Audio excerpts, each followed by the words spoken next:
Hello, blogging heads. My name is Rob Neppell, and I would ask you to bear with us. This is an unusual blogging heads between two amateur hosts. I repeat, we are not the professionals that you've become used to at blogging heads. The high-paid professionals. Highly paid professionals.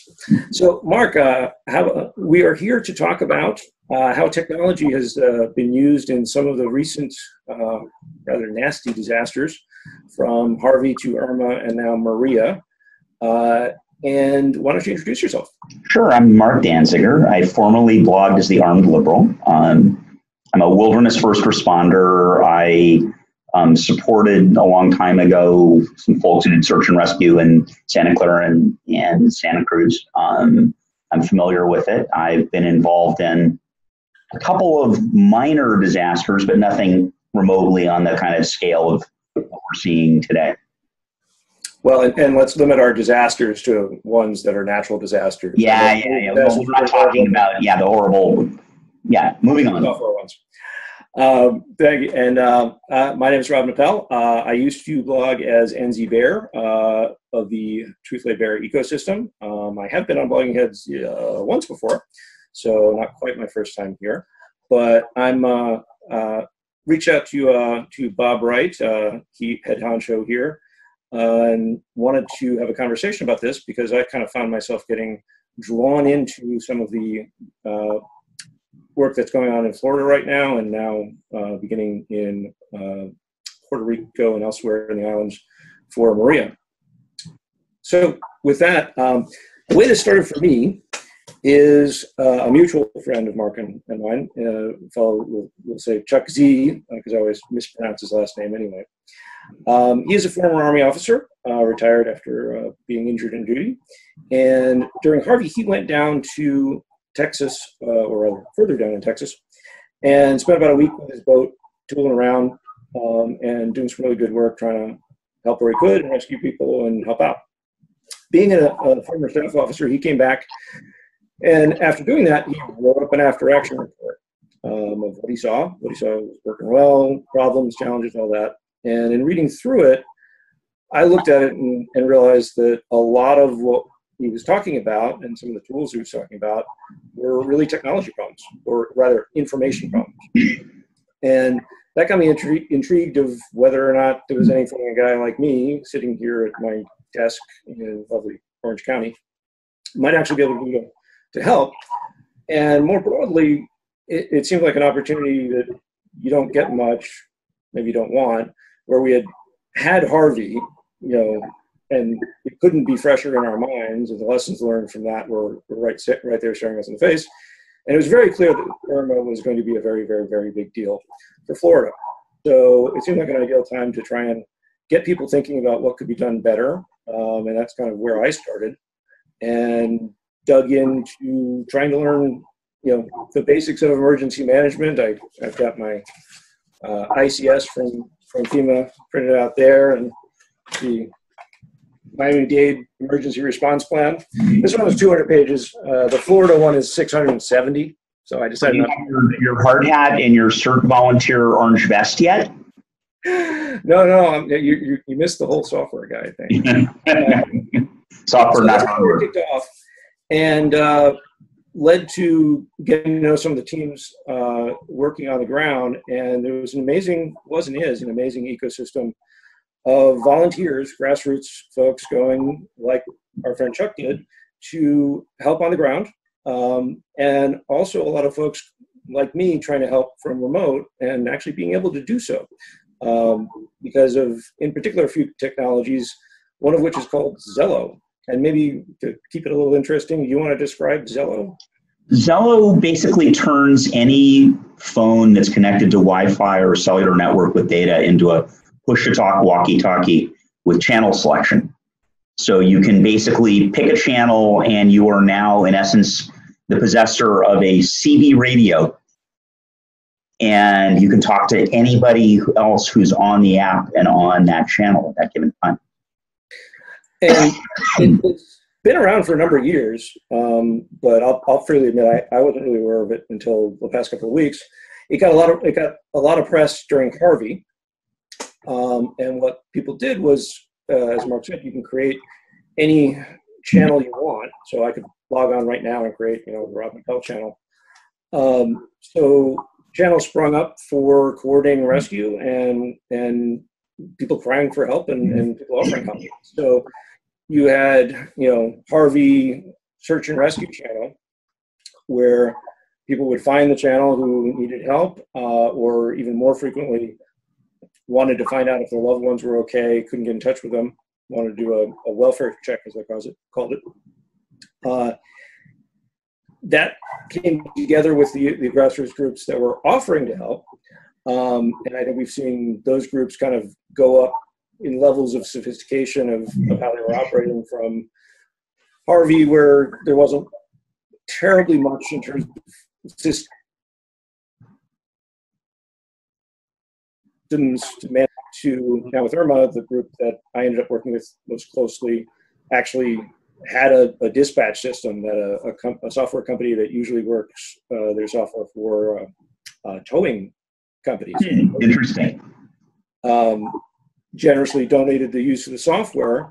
So we actually ended up having a map of Florida with little pins in it of where all our assets were, about 100 people at any given moment that had volunteered and could help, and trouble tickets as pins in the locations that people were asking for that help. So all of that coming together basically spontaneously, with a few iterations of lessons learned. The incident commander of the group that I've worked with, which by the way is not a official legally incorporated group, but for what it's worth, we've named, it's generally referred to as Florida Civilian Search and Rescue. We have a nice Facebook page. We'll link to that. Our commander is actually a active duty Army platoon sergeant. We're having audio problems. Are you hearing him? I'm not. I can still hear you pretty well. Should we? You're stuttering pretty intensely here. Testing 1, 2, 3. Now you're okay. It's coming and going. Should we soldier on? Let's just go ahead and if it happens again, we'll see if they can edit some of it out. So backing up on that piece, probably a good place. So the group I'm working with, Florida Civilian Search and Rescue, our commander is actually a platoon sergeant in the U.S. Army on active duty. He went down to Harvey, very similar to how Chuck did, on leave, and helped out where he could. And then when he was done checking on his family, as he put it, went and looked for the incident command post to volunteer to help with search and rescue, which he'd gotten a lot of training in his Army days. And there wasn't one. Yeah. And being the guy that he is, he said, "Okay, I'm the incident commander," and started being it. Started trying to coordinate and did a great job and pulled things together. And was running things on a laptop and had his little map out and all that good stuff. Did some great work there. So when Irma came, he was clearly thinking, along similar lines of myself, of it doesn't get more obvious than this that we should be getting ready for this. But he decided, he needed to go back to his unit, his day job. And so he's actually, in his free time, been acting as the incident commander, but has been able to do that because of all the technologies involved here, that with the work that he's doing, information coordination and management and linking people together, he doesn't need to be on the ground to do. So a couple of comments I want to sort of, jump in on. And the first one is something to take really seriously, which is, Galveston had a pretty devastating hurricane. I live in California. Hurricane in about 1903 or something like that, early 1900s. They killed 50 or 100 times as many people as, our two hurricanes combined did. And the amazing thing to me is to look at the extent of the physical devastation and the casualty count and just sort of go, holy cow, like, I can't believe how few people died in a disaster this bad. Yeah. And honestly, it's not something I've I've thought through in that logic chain, but you're absolutely right. And the second thing is, as I'm hearing about people using these tools, the cell system was up. Yeah. Right. So yeah, not everywhere, but there's enough cell system that they could be somewhat functional with it. So historically, what you've done basically is rediscover CB radio and ham radio. You've rediscovered amateur radio using modern digital technology. More or less, yeah. And I think that's interesting because ARRL. I have a lot of friends who are hams, and I keep meaning to do it, but I'm not quite nerdy enough. Yeah, I'm this far from being nerdy enough to really do it. And that's no offense to my ham friends who are much, better at a lot of things than I am. But, for years, in the 30s and 40s, the ham operators were the guys who would, on an amateur basis, operate these networks of radios and communicate this information. And actually, the Red Cross has just put out a call for 50 ham operators to go to Puerto Rico and support kind of welfare checks and family communication and other sorts of information that's going to go back and forth. And what's interesting about that is the idea that this technology used to be very sparse, right? Not a lot of ham operators in the world. CB radio doesn't go very far, but it still enabled this same kind of emergent self-organizing help that we're seeing here. What's now happening is that help can scale. Because we have an information layer that's big enough and pervasive enough that random guy in Orange County, random housewife in North Texas can get on her cell phone and be helpful and be connecting. And that's... And I think the one perhaps unique aspect that an app like Zello brings is the complete spontaneity of the communication and the fact that you really need to have no connection whatsoever. You never had a CD radio, did you, in your car? CB radio, yeah, but not ham radio, right? Right, okay. But CBs were basically the same thing. I mean, yes, yeah, but CB very range limited, right? Right, yeah.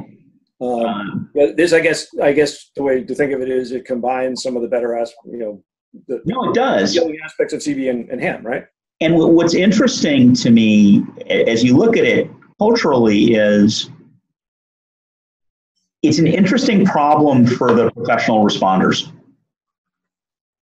Because professional responders aren't normally trained. In fact, they're trained to keep people like you and me away. Right? Because the first thing I want to do as a responder is I want to control the scene.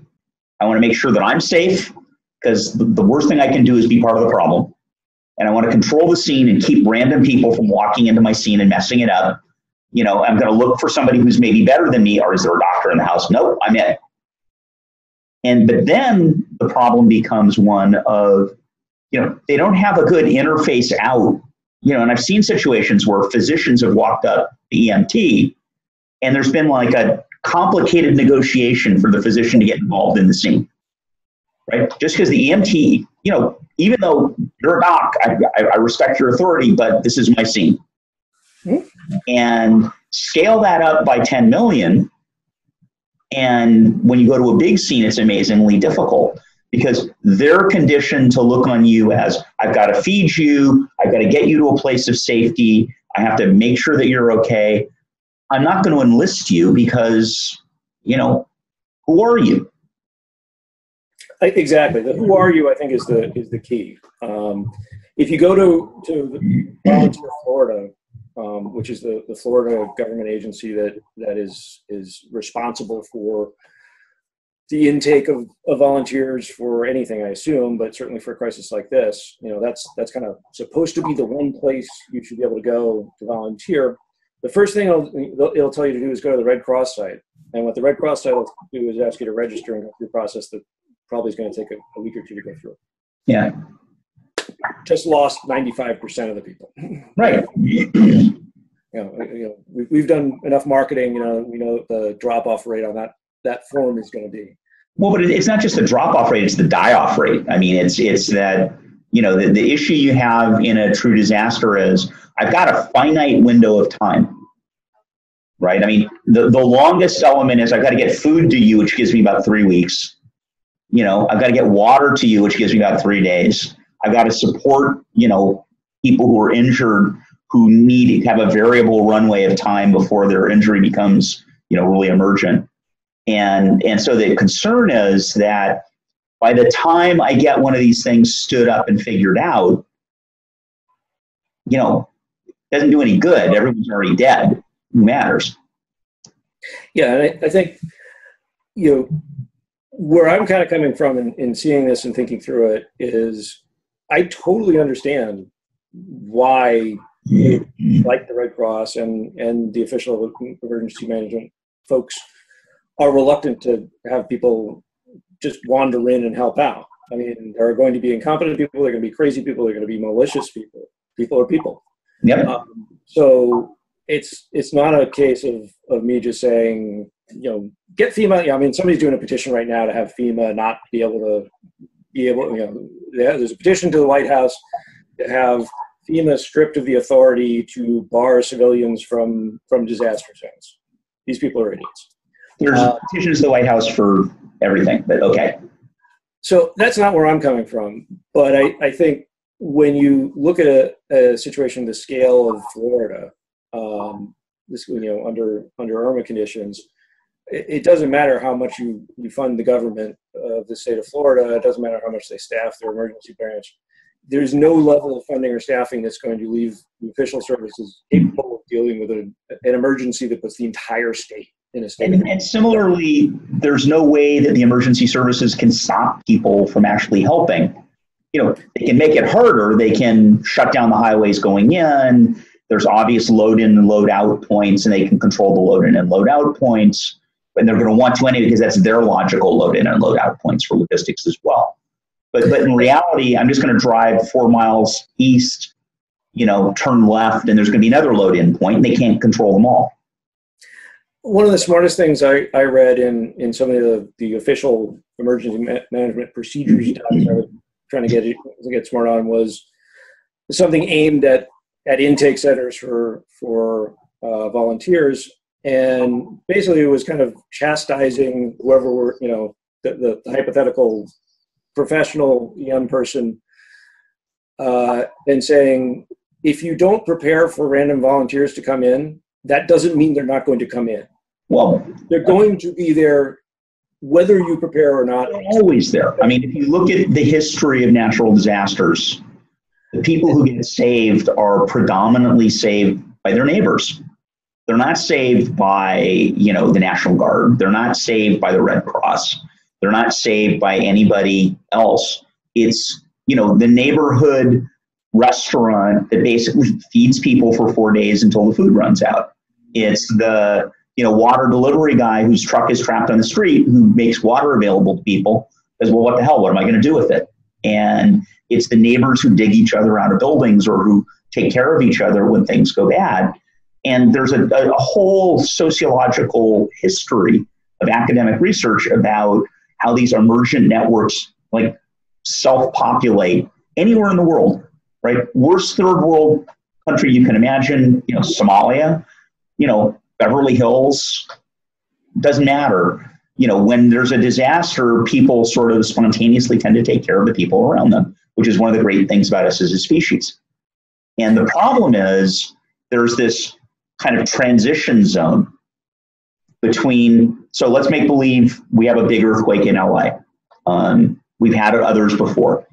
When we had the last one in the late 80s, I think it was, the last big one, parts of the valley, no power, streets were buckled, natural gas fires in the streets from the broken natural gas lines. The neighbors, took care of each other, pulled out barbecues, ate the food out of their freezers before it went bad.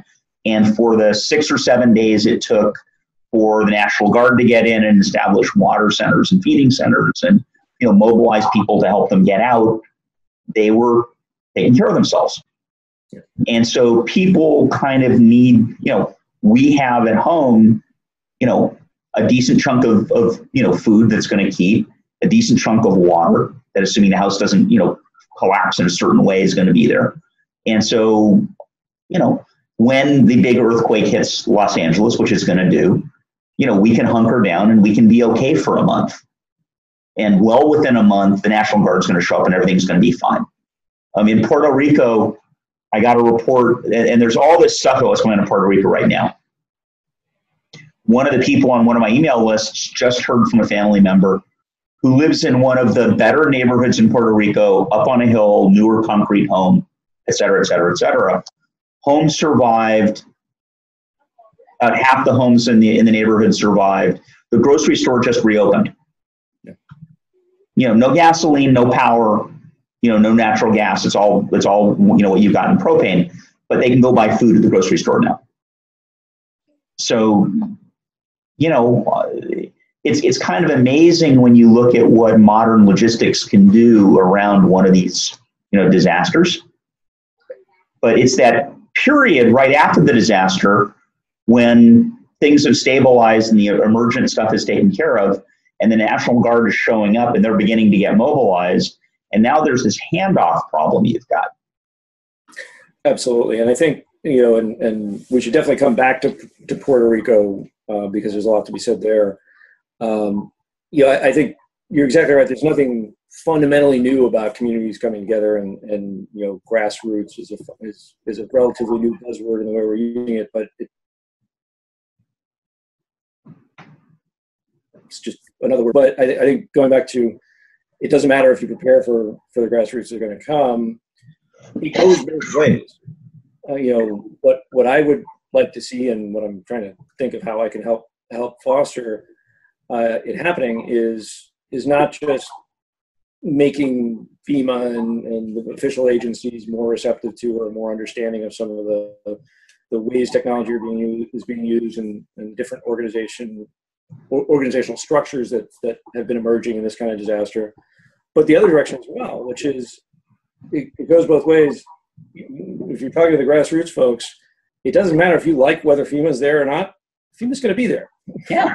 So learn to work with them. Learn how they operate. Learn. I think. To me, the thing you start with in the obvious technical, interesting places, dispatch intercommunication, right? Because 911 is going to be melting down. It's going to be glowing bright red with overload, assuming that it's standing at all. So now what I have this robust decentralized dispatch system that we set up. Now, how do I patch that into the 911 so that they know what you're doing and they know what calls you're getting and where there's resources and all this sort of happy stuff? So that would be an obvious technical problem. With a protocol that says, when a guy with a boat shows up, how do you deal with him? Hey, give me a float plan. Yeah.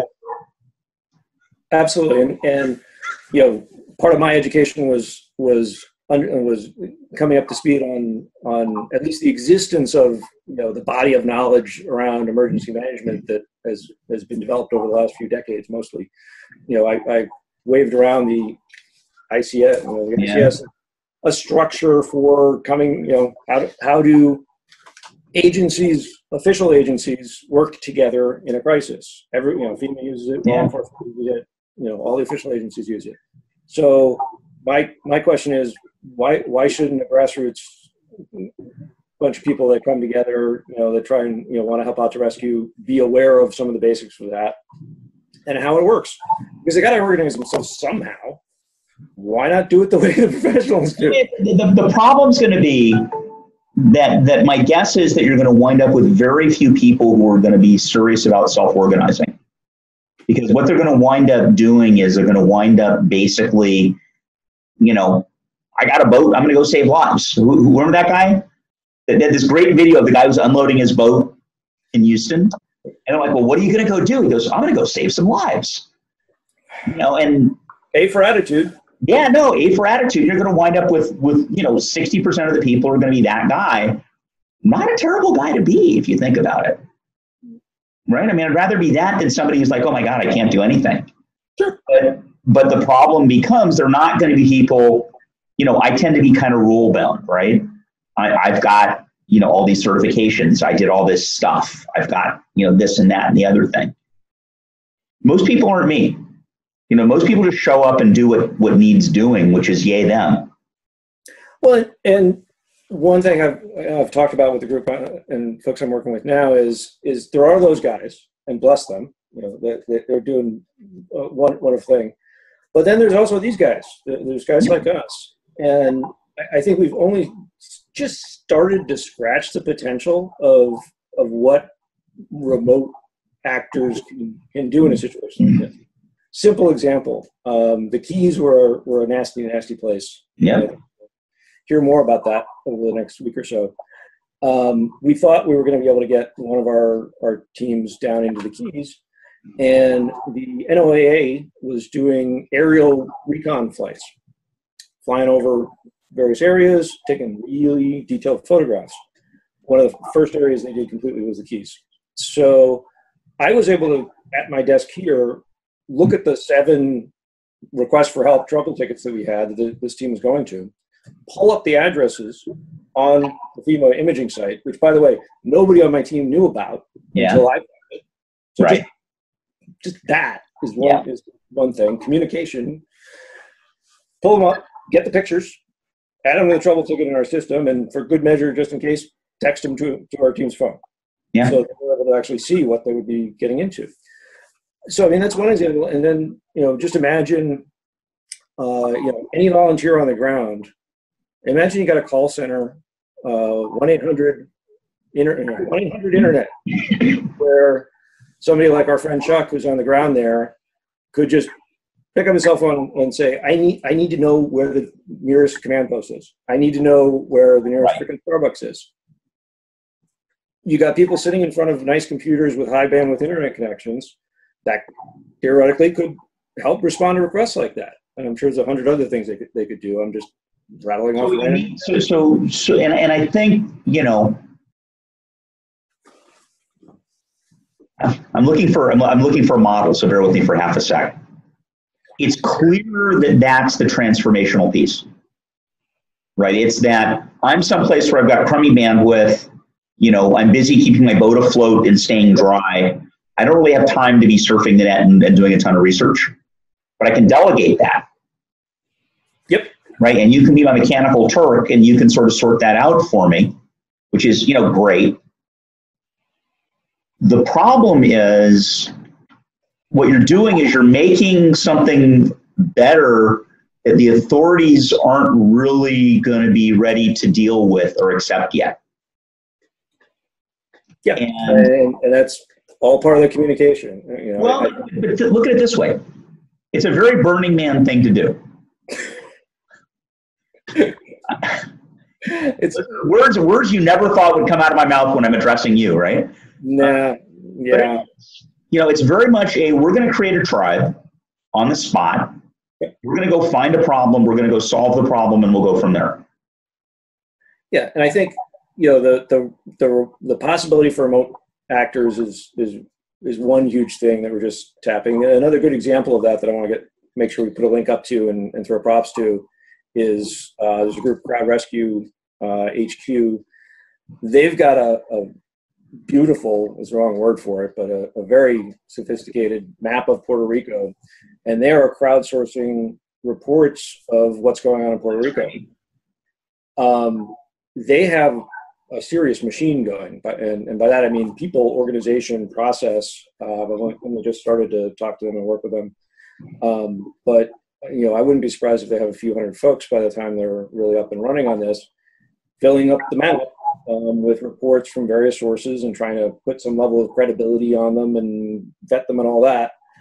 And none of these people are in Puerto Rico. So what you need, in a sense, is you need a playbook and you need a tool library. Yep. Right. And the playbook is just a wiki page that says, here's the 19 things you do when there's a disaster. Here's the links that will start you down the search to find those things. Exactly. And I think that, the group that I'm working with, we're still figuring out, what happens next, when things die down. Is this something that should be a formal group that continues? We have no idea. We're still figuring it out. The one thing we have figured out is we want at a minimum, to document what we've done, to put something together of the body of knowledge of how we did what we did and the lessons learned, so that in theory, even if none of us personally are involved the next time around, somebody might be able to take that off the shelf and make use of it. And I think if everybody kind of has that attitude and starts sharing information and thinking this through in advance in collaboration between the grassroots side of things and the official agencies being open in both directions, I think we can get better and better at this. No, I agree. And I think that's a great incremental approach to take. I think it's fascinating how in the internet age, everything old is new again. Everything keeps getting reinvented. It's also that, the idea that neighbors help neighbors. Yeah. And the internet suddenly lowers the friction in making that happen. And we see more of it. Yeah. Yeah. I mean, it is really striking how the neighbors thing can also extend just, across a decent chunk of the planet. Yep. And you've got, people in Kentucky as one of our people that are, coordinating with somebody down in Florida and they've never met and never will. You're going to wash away my cynicism if you keep this going. Oh, it's not all roses. One thing we didn't touch on, when we sort of skirted around, you mentioned common platform or something like it along the way. Every group had its own system. Yeah. And, there were 4 or 5 different trouble maps where people were trying to map out where trouble tickets were. There wasn't communication between the groups. There wasn't always understanding what was going on. There's one group that had a map that everybody was using. And then they made the decision to start masking phone numbers and actual addresses. They said, put the map pin there with the map. They didn't give you the address. I didn't hear this from them directly, but I immediately speculated. I think I got confirmation. They did that to sort of kind of try and protect privacy. Yeah. So it wasn't malicious. But all of a sudden, a chunk of our process went away. Yeah. Without warning. So where'd the phone number go? Yeah. So that, things like that. My mantra through this whole thing has been, anybody who's involved in something like this needs to be talking to everybody else, as much as possible. The moments of opportunity that have thrilled me have been also the moments that have driven me nuts, because I could actually have value just by telling group A what group B is doing. It's like, right. I don't know why you need me to be telling you this, but people, it's the information problem. Hayek talked about it. Yes. And a mirror, but that's another. That's right. So where do you go with this? What's next for you with this? From my perspective, I think I want to really, educate myself a little more on what the real procedures are, and think about that problem of how do we bring those two sides together. My kind of shorthand thought is, what is the addendum to the ICS that would talk about how to integrate with groups like the one I'm working with look like? I think that'd be fun. That's a document I could see myself taking a shot at. Yeah. So that's kind of the aspect I'm thinking of, and just spreading the word. Here in Newport Beach, we have a CERT team. I always keep saying I'm going to go see what they're doing, but I'm at least going to give them a call and say, hey, I got some exposure to these new tools and technologies and all that, and I'd love to come talk to you guys about it. So it's interesting. This guy once talked about something called a pack, not a herd.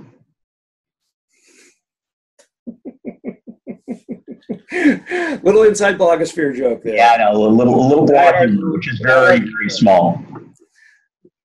So I'm going to go back to work in my hotel room in New York, and interesting stuff. It's very cool that you did this.